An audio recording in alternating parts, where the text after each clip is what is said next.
What is up, everyone? Guys, listen up. In this quick video, I want to go over some basic tips and information for all the beginner players out there who are just jumping into the game, because the first Descendant can be a little bit confusing when you first get in. So we're going to go over stuff that will literally just make your life easier, and it will help you to not make the mistakes that you might kind of regret later on. Okay, so let's not waste time, just jump right into it. Now let's quickly talk about modules, and let's start with Descendant modules. Once you understand it, guys, it's much more simple than it looks. We have a total capacity of 43, and 34 out of that are taken at the moment, which means I still have 9 to go, which is really nice because I only have one spot here and one here. The reason that is possible is because I have the modules in their specific spots. What does that mean? So for example, if I take this one and put this here, you will see that it goes to 36 to 34.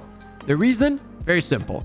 You see this little sign on top of this module, and then look at this slot. It also has the same symbol. If you slot it in the right spot, it will take less points, which means overall you're going to be able to slot more modules. Same goes for these. If I take this out, right here you see there's no mark. So it's going to take it up to 36. But if I put it in the same mark, it's going to drop it to 34, right?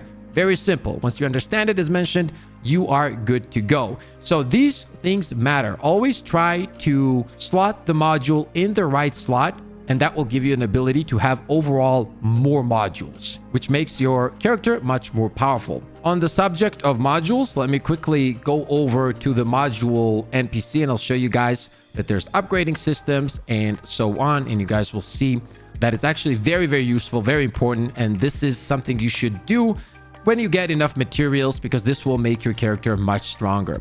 So what we're going to do here is enhance a module. We're not going to dismantle right now.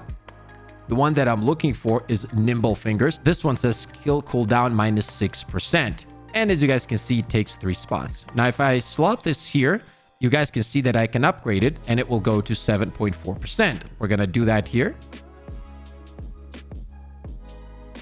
Well, look how powerful that is, guys. We went to 14% instead of 6%.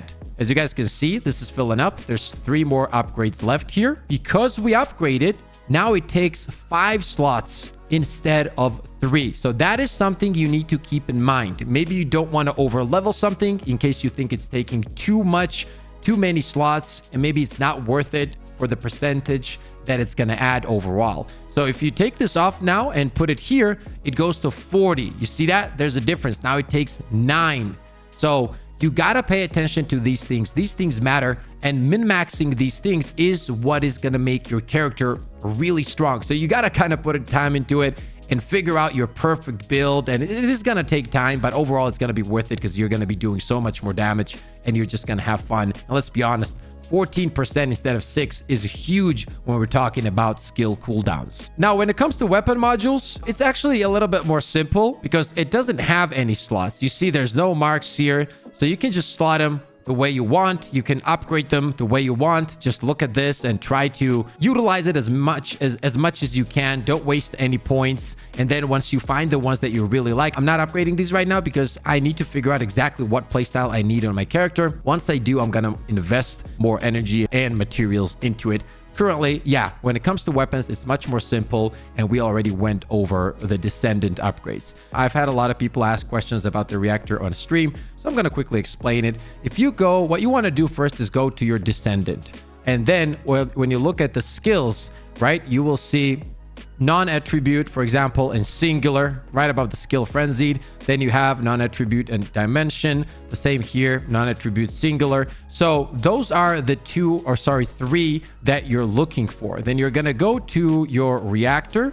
And then right here, you see that this one gives me under skill power boost ratio, it says non-attribute skill power boost ratio, and then the same for the dimension skill power boost ratio. So that's what I am looking for. You want the skill powers that is good for your Descendant. You can't just slap on any of them. You're going to miss out on some damage, right?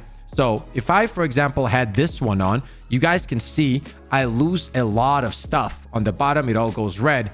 Now, granted, that's not just because of the chill skill and fusion skill instead of the non-attribute non-attribute and the dimension. It also comes down to the optimization condition.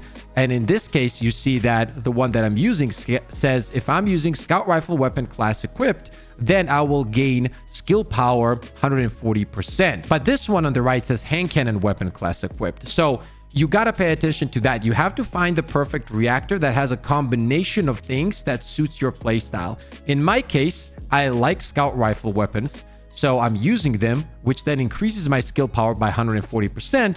And on this reactor, I also got the dimension skill power boost and the non-attribute skill power boost. So that is kind of perfect for me. That's all there is to the reactor. Obviously, you're gonna get better ones. There's some yellow ones. I didn't get lucky with this one. This is not something I need, so I'm probably going to dismantle this later on. Now let's talk about the mastery rank. So right here, you see that we are on mastery rank 6. So the way this works is you have an account bound mastery system. So once you're leveling up your character, any of them, by the way, you will be increasing your mastery rank. Once you fully level up your character, you will not be able to increase your master rank anymore with that specific character. So you're going to have to start a new character, level it up, and then increase your overall mastery rank. And you see that these things give you more storage slots, consumable inventory, and stuff like that. Obviously, the higher you get, the better.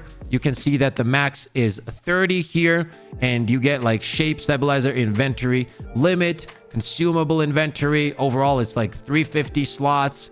Storage goes up by 68. So in the perfect case scenario, you do want to level up many characters to have this as high as possible, but you should try to get at least to 15, right? It's somewhere in the middle and you get a lot of benefits, but it's not really that hard to get to 15. Obviously, it's probably going to take you a few characters, but this system is important. Okay, do keep that in mind. And whenever you get a chance, maybe switch to another character, do some defense activities in order to level fast. And that's going to be another thing that we're going to take a look here. Let me go here. For example, let's take a look at Kingston. You will see that there's special operations that you can do, and these give you really, really good XP, right? Sorry about that. These events, any of them, the special operations are really good, especially the defense ones where you're being attacked by horde modes. You just stand there. It's actually fun too, especially if you're playing with friends.